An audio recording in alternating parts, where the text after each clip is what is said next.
is Lamondo, and I'm here to start a brand new read aloud. It's called Clean Getaway by Nick Stone.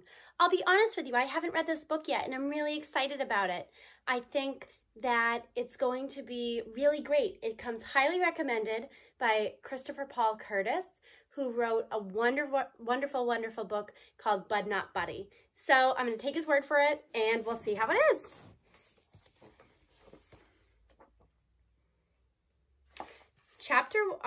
Route 1, quite a ways to go. And you see, we have a visual right here of Alabama. So perhaps that's where our story setting starts. It might sound silly, but to William Scoob Lamar, the Welcome to Alabama, the beautiful sign looks, well, beautiful. Not as beautiful as his best friend, Shanice Lockwood, in her yellow sundress, but enough to make Scoob tip his head back, close his eyes, and sigh into the breeze blowing through the open passenger side window of G-Ma's Winnebago. So G-Ma is his grandmother. He calls her G-Ma. Exhale Dad's lockdown. Inhale the sweet fragrance of freedom, which smells like pine mixed with a little bit of truck exhaust. You all right over there, Scoob-a-Doob? G-Ma says from the driver's seat. She's propped up on the gingham-covered foam ledge she uses to see over the steering wheel. Pale, polka-dotted little hands perfectly positioned at 10 and 2. She's only 4 feet 11 inches tall, G-Ma is. Hearing his full nickname makes Scoob cringe. G-Ma gave it to him when he was 5 years old and obsessed with an old cartoon he used to watch at her house about a dog who liked to solve mysteries. G-Ma thought it was too adorable that he couldn't pronounce Scooby-Doo. So there's G-Ma. And because Shanice was G-Ma's neighbor, she picked up on the nickname and started using it at school. So it stuck. Well, the Scoob part did, which is fine. Kind of cool even. Scoob-a-Doob, though? G-Ma, he says, you mind if we stick to Scoob? The rest is a little babyish. No offense, he adds. Oh, none taken, G-Ma says. My apologies, Mr. Scoob. I mean, you can drop the Mr. too, Scoob goes on. This makes G-Ma laugh, which makes Scoob smile. He'd never tell anybody, but there's really no sound in the world that he loves more than his grandmother's barking laughter. Dad's not a fan. He says it grates on him because it's one reminder of G-Ma's past smoking days and potential future lung cancer. But it reminds Scoob of elementary school days playing card games she taught him that he wasn't supposed to know the rules for, like Texas Hold'em and Blackjack. Even now, it blows Scoob's mind that a harsh, booming sound like that could come out of a person as little as G-Ma. I mean it though, she says. You feeling all right? I'm not driving too fast, am I? She kicks him with a wrinkly wink. Now Scoob's the one laughing. He looks up in the brand new road map she handed him once they were both settled and seatbelted. According to the speedometer, the brand new Winnebago he and G-Ma are in has a maximum speed of 120 miles per hour. But G-Ma has yet to push the needle to 60. Definitely not too fast, G-Ma. Though I do wonder if there's a minimum speed limit law you're breaking. Oh, you hush, she says. Speaking of which, you never said if you liked my new sweet ride or not. That's what you kids call it these days, right? A sweet ride? She says it in a way that makes her sound like a smarty used car salesman with oil-slicked hair. Scoob chuckles and shakes his head. Then he peeks over his shoulder into the back. Truthfully, when G-Ma popped out of the blue and asked Scoob if he wanted to go on a little adventure, he was too geeked out at the thought of a loophole in his punishment to give much thought to anything else, their destination included. Especially when she said he'd probably miss a couple days of school. Bonus! He finished item 3, emptied the dishwasher on the to-do list Dad left for him on the kitchen whiteboard every day, and grabbed his suitcase. Then, after scribbling Dad a quick note about being with G-Ma for the night, Scoob hightailed it out of the house as fast as his off-brand sneaker-clad feet would carry him. Even left his phone at home, largely so Dad wouldn't call him, but he won't tell G-Ma that. The suitcase had been sitting in Scoob's closet for a month. Dad promised Scoob a trip to St. Simon's Island this year. Scoob's first choice was Universal Studios, but Dad said Scoob was too old for all that. He'd been too young the previous year, but whatever. So Scoob packed up, according to Dad's specifications, 3 days before they were supposed to depart. Except they didn't go. Scoob got in trouble at school and voila, trip canceled. Lockdown commenced. Spring break ruined before it could begin. Scoob hadn't been able to bring himself to unpack the bag, so he hid it. Now he can see it sitting on the seat of the dining room booth in G-Ma's new sweet ride. Scoob was in such a rush to get out, it didn't fully click that he and G-Ma weren't in the Mini Cooper until she asked him to get out of his seat while the vehicle was in motion and grab a GPS from the fridge. That's Grandma Protein Shake, otherwise known as Ensure for her. Fridge? Scoob thought. light bulb slowly illuminating. That's when he looked behind him for the first time and almost choked on the gum that shot down his throat when he gasped. "Ain't he handsome?" G-Ma said, smacking the dashboard twice. "Brand spanking new, this fella. I decided to call him Senior after your late grandfather. He and I had a Winnebago back in the day before your dad was born. And your G-Pop." She paused then. "Anyway, I ain't getting any younger. Sold my house, bought this baby." "You sold your house?" Scoob said, stunned. "Sure did.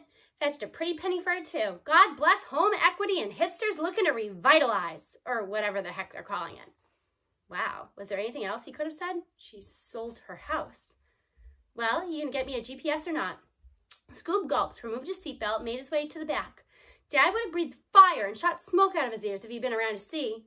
As he opened the real fridge with a separate freezer, G-Ma gave him a rundown of Senior's features. "You see the lights above your head?" Scoob looked up. "Yeah, those are LEDs, she said. Real state-of-the-art. There's a microwave, a 2-burner cooktop, 2 Ultra HD TVs where you can watch anything, rated PG or lower, that is." Scoob rolled his eyes. G-Ma pushed on. "Bathrooms there to the left of the mini pantry, got a flushing toilet and a shower. And the dining booth you see there doubles as a bed. And speaking of beds, there's one in the rear for me and one right above the cab here. There's a window up there and everything, kiddo." Scoob could hear the proud smile in her voice, which made him smile too, despite the fact that she'd called him kiddo. As he grabbed the drink for G-Ma, he saw that the fridge was fully stocked. Scoob realized he'd never again play in the old tire swing in G-Ma's backyard or kick back in the old window seat in the attic with his favorite book. When it hit him that this bizarre truck that contained everything a person needs to live, this thing was now G-Ma's house? Creepy. G-Ma's fingers do a tap dance on the steering wheel, pulling him back into the present. He takes a deep breath and lets his eyes continue to roam around the open space behind him.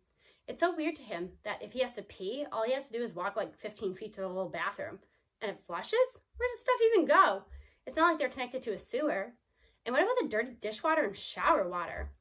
G-Ma's house had one of those old school bathtubs with fancy metal feet, and Scoob secretly loved to get in with 1 or 2 lemon-sized G-balls that G-Ma would buy that would fizz up like Alka-Seltzer and turn the bath all kinds of wild colors. Plop, fizz!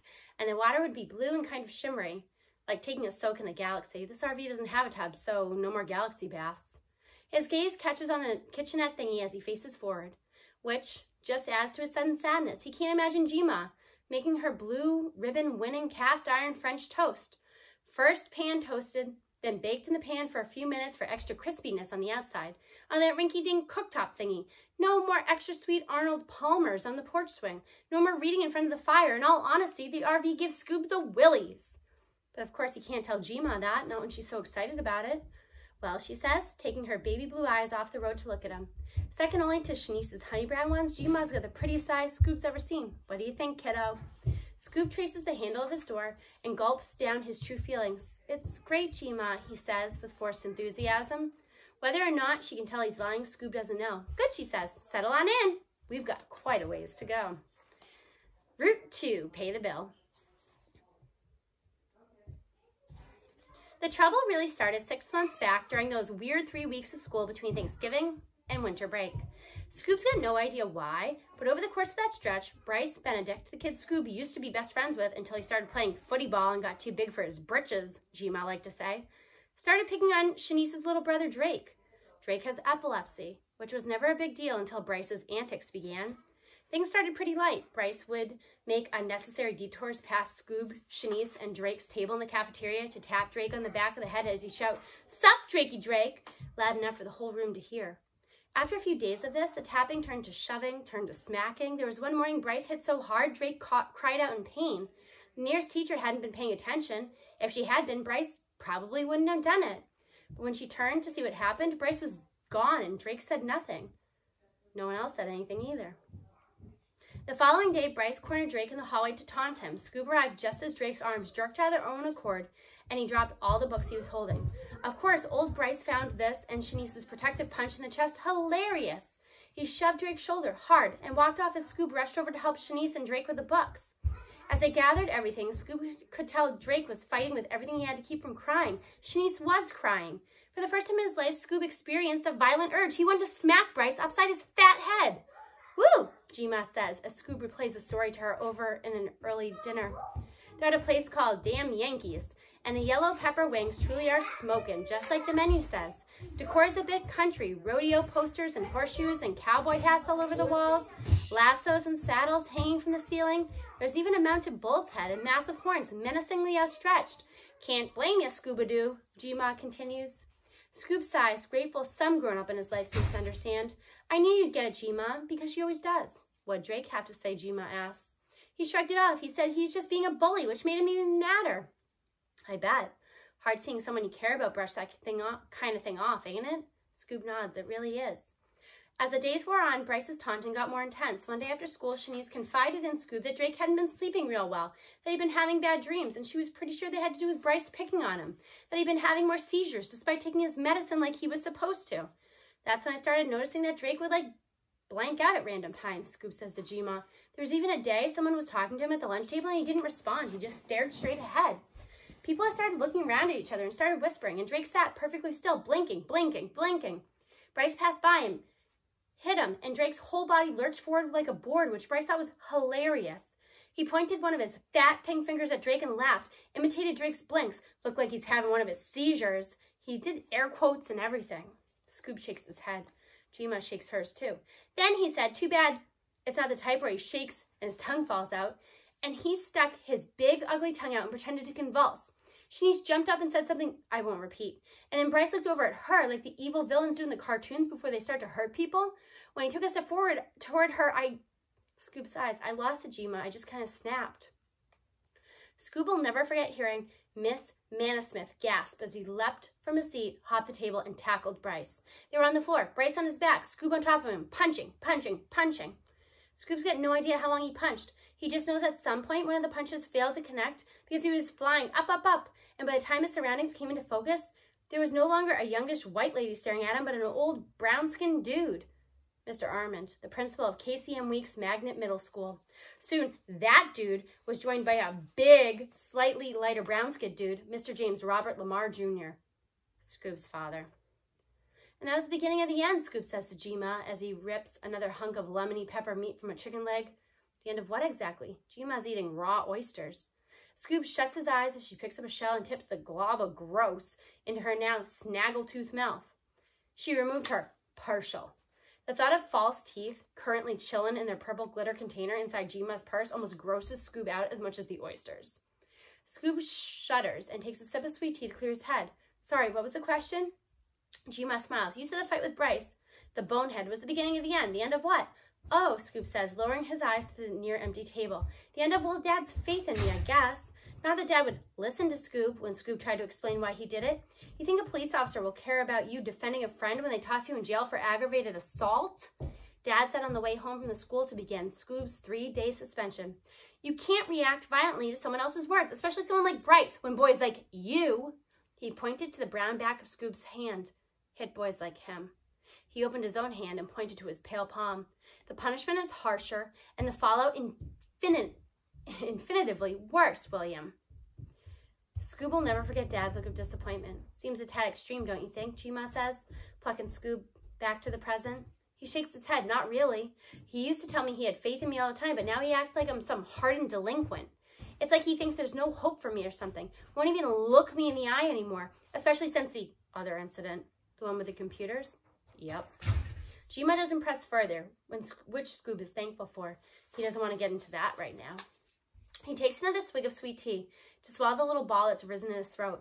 This is the first time he's spoken aloud about the way Dad's been to him lately. Kind of makes him want to cry, but he won't. Though he can totally feel G-Ma looking at him, and he knows from the way the hairs on the back of his neck are rising, she's doing that thing where she tries to see inside his head. If he looks at her now, she'll see all the other mess. Scoob's frustration over the fact Bryce wasn't punished. His annoyance that all the teachers look at him like he's a lit stick of dynamite now, despite the fact that Bryce is still terrorizing people, though not Drake anymore. His anger over the unfairness of the whole situation swirling around behind Scoob's eyes, and she'll drag it all out of him. But he doesn't want to tell her any of that. Right now, Scoob just wants to get back in G-Ma's fancy new drivable home and go. Go. Never look back. He pulls himself straight and lifts his chin. That's when he notices an older white man in a baseball cap a few tables over looking between him and G-Ma like they're alien beings. Yeah, kids at school used to ask questions when they'd see Scoob and G-Ma together. He's black, she's white, but this feels different. Less about curiosity and more disdainful. And the guy's not the only one. Bouncing his eyes around the room, Scoob realizes a bunch of people are looking at him and Jima funny. One lady he makes eye contact with openly sneers at him like he's done something wrong. Like he is something wrong even. It's the same way Dad looked at him when he stepped into Mr. Armin's office the first time after the fight. His hand tightens around his damp glass of tea, which he'd really like to pick up and lob at the woman. Give her a reason to look at him the way she is. Jima's warm hand squeezes Scoob's other one, which is resting on the table in a fist. He locks eyes with her and she smiles. His chest unclenches a little. What do you say we blow this popsicle stand, huh? She asks him. We've eaten our fill. Time to hit the road. Scoob nods and grins. Sounds disgusting, Jima, but okay. As they make their way outside, Jima turns to him and says, these small towns are really something, aren't they? Bass-ackwards, as your G-pop used to say, but that's all right. She doesn't say anything else and Scoob doesn't respond, but as they pull away from damn Yankees, it hits him. He's pretty sure Jima didn't pay the bill. All right, when we return next time, we'll be reading Route 3, which is Never Seen Before. I will see you then.